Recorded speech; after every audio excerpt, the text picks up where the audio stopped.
So last night it was storming very, very badly,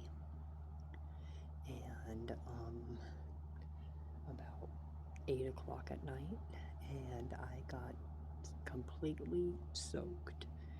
My clothes are soaked, my socks are soaked, my shoes are soaked, and it's about 50 degrees, like 56 degrees right now, and it is freezing.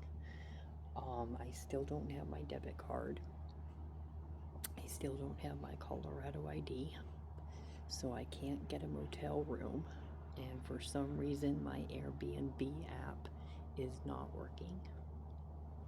So I'm on cash only right now, and it is absolutely freezing out here.